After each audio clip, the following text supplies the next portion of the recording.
I watched my own brother wear my wedding suit, sit at my father's table, and smile at my wife, and every single person in that room thought he deserved it more than I did. What he didn't know was that I had been watching, waiting, and I had already set everything in motion. Stick with me while I share my story, and if it touches you, don't forget to support our channel by hitting that subscribe button, dropping a like, and sharing it with the people you care about. Kofi Nkrumah Asani worked in the city for 3 years. Every coin he earned, he sent back home to his family in their small Ghanaian village. He never spent on himself. He sacrificed quietly, trusting that his family saw his love in every transfer. But when he finally came home, the village looked at him like a stranger. His own brother Kwabena had been poisoning minds the entire time, telling everyone Kofi abandoned them, telling Abina, Kofi's fiancée, that Kofi forgot about her, telling their father Kofi chose city life over family honor. Abina believed it. Their father believed it. The whole village believed it. Kwabena had even intercepted every letter Kofi wrote to Abina and burned them before she ever read a single word. The most painful moment came at Kwabena's engagement party, celebrating his engagement to Kofi's own woman. Kofi sat in the corner of his father's compound, invisible, while his brother laughed and received blessings. The same elders who should have celebrated Kofi's return offered him a laborer's job on his grandfather's land. But Kofi's mother, Mame Efua, had been quietly saving every bank receipt from every transfer Kofi ever made. She slipped them into his hands without a word. Kofi said nothing. He smiled at dinners. He even helped with wedding preparations. But behind that calm face, a lawyer cousin was already filing papers. The land registry. The bank records. Everything was moving in silence. 3 days before the wedding, Kwabena was served legal documents in front of the entire family. The land reverted to Kofi's name. The bank records told the real story. Their father broke down in tears. Abina found the burned letters and finally understood everything. Kofi never shouted, never cursed. He simply reclaimed what was always his. Kwabena walked away with nothing but shame. And Kofi sat on his grandfather's porch with his mother, watching the sun go down over the red Ghanaian earth, finally home. Aginola Titaloy was a nurse in Lagos. She worked hard, loved her family deeply, and thanked God every night for her husband Remy and her best friend Bimp. These two people were her whole world outside of her children. Then small things started to shift. Remy grew cold at home. Phone calls ended the moment she walked into the room. Bimp started dropping by more than usual, always with a warm smile and a reason to stay longer. Aginola noticed. She said nothing yet. She found a hotel receipt in Remy's jacket. A weekend stay on a day he claimed to be at a work conference. She stayed calm. She dug quietly. Bimp's name kept appearing. So Aginola set a trap. She told Remy she was traveling for work training for 2 days. Instead, she stayed at her brother Tun's house. By evening, her sister-in-law called. Bimp was inside Aginola's home, comfortable, like she belonged there. Aginola went straight to her mother-in-law Mama Aden. The older woman was furious. Together they documented everything, receipts, dates, witnesses. While gathering evidence, Aginola quietly moved her salary account and her children's documents to safety. She prepared before she struck. At a family gathering, Aginola stood up calmly and placed everything on the table. Receipts. Call records. A witness. Bimp crumbled immediately. Remy begged on his knees. But the most permanent punishment came from the women's circle, the most powerful social force in their Yoruba community. They expelled Bimp from every group she belonged to. Her reputation was finished. Aginola filed for separation. She did not shed a single tear in public. She held her children's hands and walked forward. The last image is her in her nursing uniform at sunrise, strong, free, and completely unbroken. Kamau N. George started with a borrowed bicycle and one client in Nairobi. He built a small logistics company from nothing, pure sweat, early mornings, and a reputation he protected like his own life.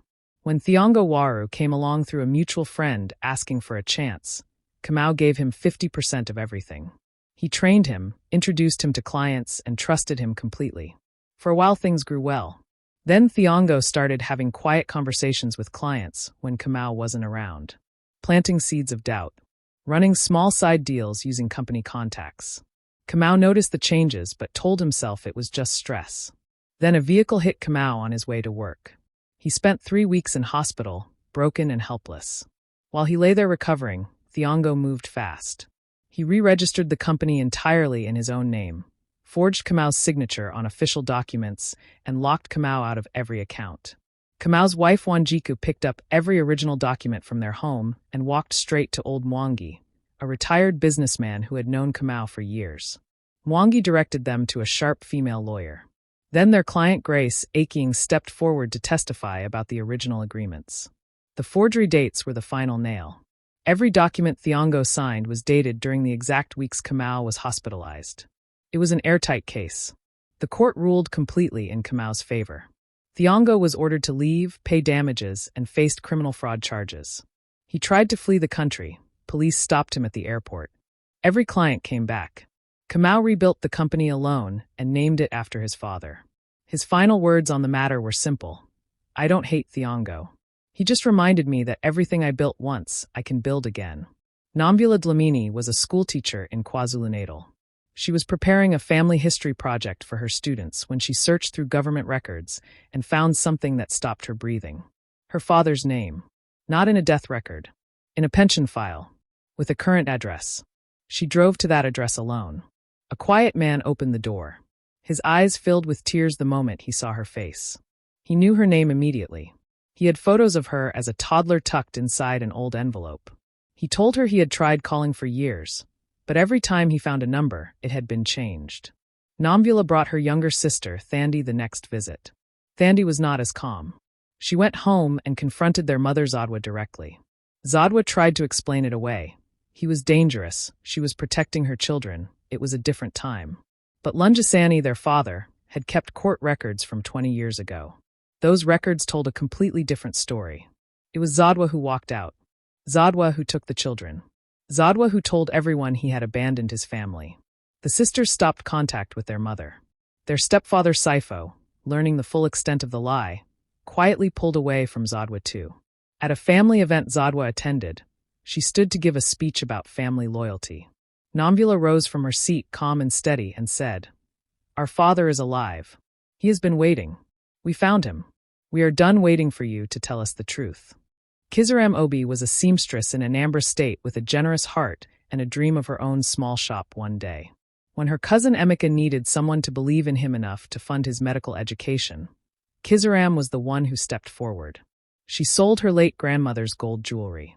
She sent money every single month for 8 years. She never missed a payment. She never asked for public recognition. She sat proudly in the front row at his graduation and cried happy tears. Then her daughter was diagnosed with a heart condition and needed a specialist referral. Kizaram called Emeka first, naturally, immediately, the way you call family. He didn't call back for 3 weeks. When she visited his clinic, his staff looked at her like she had walked in off the street. She asked for a family meeting. Emeka sent word he was too busy. His mother Eneni Obi pulled Kizaram aside and whispered that she should not embarrass the family. That was when Kizaram understood. The inner circle had been told she helped freely and expected nothing in return. But her friend Ogachukwu had always been careful. Every transfer, every receipt, a written agreement signed at the beginning, 8 years of proof in a folder. Kizaram did not go to court. She went straight to Okeke Obi, the oldest living elder in the family. She placed everything on the table before him and the community. The elder ruled publicly. Emeka was required to repay every naira with interest and apologize formally in front of everyone. When Emeka tried to talk his way out of it, the elder cut him off. An Igbo man does not eat the seed his mother planted and call it his own harvest. Emeka paid. Kizaram's daughter received her treatment. The shop opened, and the community never forgot who Emeka truly was once the mask came off. Tigist Haile and her father Otto Haile Germa had a bond built on Sunday phone calls, a small cafe they always met at, and the little note of blessing he tucked in her hand every visit. When he remarried, Tigist accepted Bethlehem. She tried her best to make it work. When her father passed away in April, Tigist expected grief. She did not expect war. Within weeks, Bethlehem changed the locks on the family home, sold her father's car, and told the lawyers that Tigist had been estranged for years. Then she presented a new will, dated just before the father's death, during a period when he was seriously ill in hospital. The will left everything to Bethlehem and her biological son. Tigist looked at the date on that will and felt something shift inside her. Her father was admitted to hospital that exact week. She had the records. She also noticed the signature looked different from every other document he had ever signed. Her aunt Selamawit, who had been present when the original will was written years earlier, confirmed she was never called to witness any new version. And she had been holding something all along, a sealed envelope the father gave her for safekeeping. Tyjust brought everything to Deacon Johannes, a respected Orthodox church elder whose word both sides of the family honored. He convened a community hearing. When the sealed envelope was opened, the original will was authenticated. Bethlehem's version was declared fraudulent in front of the entire community. When she tried to appeal through tears and the image of a grieving widow, the deacon silenced her with one line: "A widow is honored. A forger is not." Tyjust moved back into her father's home. She turned his study into a reading room for the neighborhood children, something he had always wanted to do. Every morning she drinks coffee at his favorite table. And every Sunday she still talks to him. She just talks to the sky now. Thandai Phirai loved that land the way you love something that holds your whole future inside it. 3 fertile acres her father gave her. A mango tree at the corner. Red soil that smelled like rain and promise. She trusted her husband Kandwani. She even trusted his family. 1 month after giving birth to her son, she visited the land to begin planning her small farm. A stranger was already breaking ground. He showed her a purchase agreement with her signature on it, dated the exact day she was in the delivery room. Kandwani confessed quietly when she returned home. His brothers Mfatso and Yamakani had organized everything. He said he tried to stop them. He said he was too afraid. Thandai did not cry. She wrapped her newborn son on her back, took the original title deed her mother had always told her to keep separately from any shared documents, and walked straight to headwoman Alanaf, the village authority whose word in Chua matrilineal law was absolute. Alanaf convened a village tribunal without delay. Under Chua law, a woman's inheritance land cannot be transferred without her witnessed, verified consent. The sale was completely illegal. The buyer, once he understood he had been part of a fraud, demanded his full payment back from the brothers immediately. The tribunal ruled. The brothers were forced to repay the buyer and return the land. Kandwani was publicly rebuked before the entire village. Thandai stood there, her baby on her back, her title deed in her hand, and said absolutely nothing. Her silence was louder than any words could have been. She planted maize that season. The marriage continued, but entirely on her terms. And her final words carry everything. My son will inherit that mango tree. No one will ever sign his birthright away while he is sleeping. Ausman Balda and Luman Sana grew up side by side in their Mandinka village in the Gambia. They fished together, went to school together, and built the kind of friendship that feels permanent. When the village community fund needed someone to manage the accounts, Ausman trusted Luman with that responsibility because Luman was better with numbers. Then the money disappeared. Every coin collected for the new school building gone. Luman was the first one to speak up. He stood before the village and told them he had seen Ausman withdrawing money suspiciously. The community turned on Ausman instantly. His teaching position was suspended. His name was dragged through every conversation in the village. What destroyed Ausman was not the accusation itself. It was the face delivering it, his oldest friend, standing there without a single flinch. Ausman's mother Fatumata refused to accept it. She went quietly to Griot Bamba Kuyate, the community's oral historian, a man who had attended every single fund meeting and kept every detail locked inside his memory like written records. Fatumata asked him what he remembered. He remembered everything. Every withdrawal, every date, every name. He also remembered that Luman had purchased a brand new motorcycle the same week the money vanished. At the village tribunal, Griot Bamba stood and testified from pure memory alone. Luman's story began contradicting itself under the weight of those details. A search of Luman's home found the remaining money hidden under his floorboards. He broke down and confessed everything. Ausman was cleared, reinstated, and publicly apologized to. Luman was permanently removed from any village leadership role. The school was built. Ausman named it after his mother.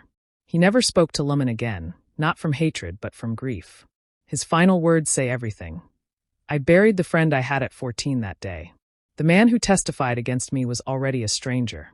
Mariama Diallo had one dream, a shop front with her name above the door, fabric from Dakar in the window, and dress.